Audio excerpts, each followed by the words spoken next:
let's stay in the association and let's talk about the major news right now, Andrew, and that's what happened with Draymond Green and his post-game Zoom conference on Monday night and his comments about the double standard that he feels exists between teams and players in terms of trades. And Draymond was very vocal talking about Andre Drummond's situation. Him and the Cavaliers have agreed to sit Drummond down until they find a trade partner up until the March 25th deadline. Draymond said very simply that he thinks it just isn't right that for players, when they demand trades like a James Harden, they kind of get criticized and castigated for it.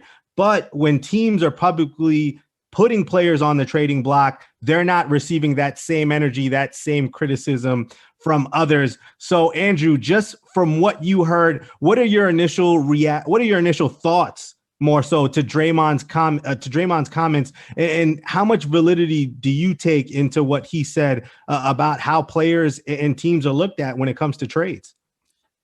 It's very interesting in my mind because when you talk about it, it's basically the same situation, like a Harden type situation, like Draymond was describing. And then, you have the Cavs basically sitting out Drummond, which to me, I don't know how that's allowed. I kind of feel like this is like somewhere, you look at the CBA and the teams are like, oh, these players have so much power. How can we take some of that back in the CBA? Like, how can we find a loophole to try to do that? And it seems like they did.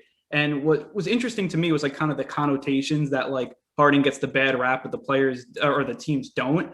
And to me, that's kind of interesting because that's a thing. Like it's not like the Nets did it or a team like in a big city did it. We're talking about Cleveland, which is right now basically no one's talking about them. Maybe if it was a big team, there would be more of a negative connotation, but there's no reason right now to talk about the Cavaliers besides this. They're just kind of like, or like Detroit's another team, like kind of these small markets that teams aren't really good. And that's probably why you don't see the negative connotation. But I mean, who knows? I mean, that's definitely something to talk about. And I mean, how you just like sit a player for no reason? To me, I don't know how that's allowed. Yeah, it is a very bizarre situation and bizarre circumstances. And since Draymond made those comments, Cleveland Cavaliers head coach Bernie Bickerstaff, or JB Bickerstaff, excuse me, Bernie's his dad, but JB came out and really essentially said that while he thinks Draymond is entitled to his opinion, he would not agree with those comments about players and how they get looked at in terms of trades and how that plays out. And then LeBron James, I mean, the best player in the world today, the most famous, the icon, the face of the league. He comes out, and while he didn't elaborate on his thoughts and didn't go deep into Draymond's words, he did agree that is the narrative for players, that when guys ask out, when they demand a trade, they're really just given that criticism, that treatment where they're really thought at as almost a cancer, that they're the ones that are ruining the chemistry within a locker room, and that's why they want out. And before they go, that they leave a franchise in shambles as far as chemistry is concerned.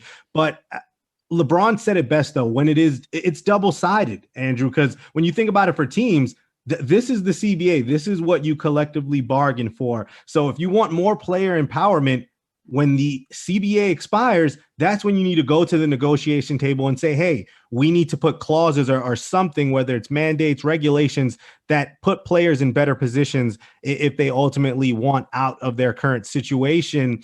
And for players, I can understand. I mean, let's think about Andre Drummond. He's not going to play again until he gets traded. The trade deadline isn't for another month and change. So presumably he may not play again till the end of March. And what if the Cavs don't find a trade partner and somebody to take the money back and give $23 million in contracts in return? Then Andre Drummond, is in a precarious situation. He might not play again this season if they don't find a trade partner. And for Blake Griffin, that might be the same thing, unless these teams are willing to eat the money and buy players out. If you're going to put all your chips in trades, I mean, if you're Andre Drummond, if you're Blake Griffin, you are hoping that you get traded, because if you don't, now you're kind of left in limbo where you might not see the floor again until next season. The one thing I want to say is that, isn't it crazy that, look at Drummond, they're paying him to sit on the bench. Like, Yeah. I mean, like, and it's not like he's a bad player too. Like, I mean, we'll talk about it with football. Maybe a guy like Carson Wentz, how he may, pay to sit on the bench. This is not that situation. Like Drummond's having a great season. And, he's a guy that's at least being very productive, and they're sitting him and still paying him. To me, it's just like, I don't know. It seems like these teams are just trying to find a loophole so they can protect their asset to eventually trade a player that may not even get traded, as you said. And this is what blows my mind, Galata. The Cavaliers traded for Andre Drummond. Andre Drummond didn't ask to go to Cleveland from Detroit. He was just looking to wait until his contract finished and go to the highest bidder and go to a contender. He didn't ask to get traded. So he tried to make the best of that situation. And what do the Cavs do? They add JaVale McGee. Then they trade for Jared Allen. Larry Nance Jr. is there. Kevin Love's there. Andre Drummond really just walked into a circus show, and you can't blame him for going to management and saying, hey, we have to come up with something. You guys have Jared Allen here. That's clearly your center of the future. I need to go to a contender or go somewhere where I can be fully utilized. So I can't blame Andre Drummond if he has any frustrations. He hasn't really shown that. He put on his IG story. He had posted Draymond's comments and just put salute, brother, to that in his IG story. So you got to think he has those sentiments that Draymond and someone like LeBron feels. But, again, I think at the end of the day, this is what it is for the NBA. I think teams, that's the point. If they feel like they need to trade somebody, you kind of have to make it public so other teams can start biting and sending you offers. So you got to sit them, make it known, leak it out to the media. But there is a double standard, because if Andre Drummond says, hey, I want out of Cleveland, there's too many bigs here, I need to go elsewhere, we're criticizing him. We're saying, wait, Andre Drummond just quitting on the Cavs. He wants to go somewhere else. He's not the guy that, everyone thinks he is. He's a disruption. So there is a double standard there. But for the players, if they want more empowerment, that's something that you go to the negotiation table with and see if you can get that moving forward in your next CBA. Yeah, I mean, that's something. I mean, that's interesting because I hate that. Like when say, "Oh, you're a cancer because you asked for a trade." Like exactly. AD, I think AD is a perfect example. New Orleans put nothing around him, and then why are they calling? They did nothing to keep him.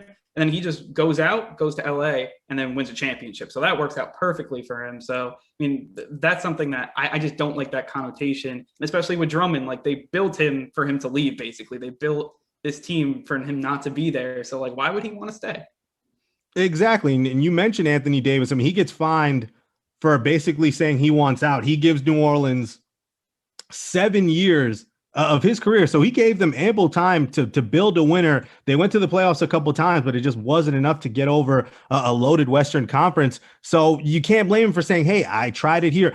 Kevin Durant, he was in Oklahoma City for a long time. When he decided to go to Golden State, I'd like to think that wherever he had went to, he would have faced that harsh feedback. People would have said, oh, you couldn't hack it in Oklahoma City. You couldn't do it by yourself. So you went elsewhere to team up. So I think that's just kind of the game you play as a professional athlete. It's just not in the NBA. This is in the NFL. I just think NBA players have had more control over their destinies. We don't see a lot of football players have this sort of control, unless maybe even what we're seeing with Deshaun Watson. He hasn't been moved just yet, and the Texans are holding firm on not letting him go. So I think for NBA players, I mean, they've had the luxury of enjoying more leniency, or just having that leeway to control their fate and where they end up and who they play for. So to me, it's something that, I mean, moving forward, when it comes to the stars, I think it's much more highlighted, Galata. But I mentioned that James Harden trade, but nobody talks about Jared Allen having to leave from Brooklyn to go to Cleveland. Nobody talks about Karis LeVert having to uproot himself after signing an extension, going to Indianapolis. Those extra pieces, I think Draymond was really trying to highlight it for those guys, the guys who aren't making as much, your rotation players, guys who are serviceable starters, who aren't getting paid as much, and then, feel like they have a home 1 minute, and then the next minute, they get sent packing. But it's a cold world, and that's just the life that is, that of a professional athlete. Yeah, I mean, that's something, like, you bring that up. It's just like sports could be cold. I mean, like, one day you're loved by a team, and then one day they're like, we want to trade for James Harden, and you're an asset to kind of get that big star player. And that's what happened with Karis LeVert or Jared Allen, someone like that. And that's something that I feel like it's kind of like that's why they pay you the big bucks for situations like that. And that's why you have to be professional or whatever they end up saying. And that's just kind of I feel like playing the game as it may be at that point. And that's just something that maybe it's not 100% right, but that's just kind of how sports are. You look at any other sport in NFL, MLB, stuff like that. That's kind of just how trades work. Just looking how like Francisco Lindor with the Mets. How does Ahmed Rosario feel? He's been with the organization since he was 16 years old, and they go out and replace him in the same trade. So like, to me, that's something that just kind of the nature of sports sometimes. It's cold, but that's kind of the industry you signed up for. Yeah, ultimately, LeBron said it best. It is two-sided. There are two sides to the coin. I can understand why teams are, it's a business. You have to make decisions in the best interest of your team at the end of the day, the best interest of your franchise, and not, the players who make up it, even though the players are the most important part of your franchise. So I can see why teams, operate the way that they do. You have to be that way if you're going to, sustain success, especially for those who are perennial winners and perennial contenders. And for the players, I understand it from their point of view. It's something where they don't feel that loyalty. And even in instances where they do get loyalty and they are shown, with contract extensions and maybe unofficial promises or promises under the table, whatever the case may be. And then, a year or two later to end up getting traded, at the drop of a hat, it's definitely something, as Draymond said, you can't blame players, for feeling a sort of way or kind of feeling betrayed in certain aspects when it comes to how teams operate rosters. So for me, it's something that, I'm sure, not sure how many players are going to continue speaking out about, but I think there are certainly a majority of players in the NBA who are happy that Draymond has spoken up, that LeBron has said something, because I think it's something that needs to be highlighted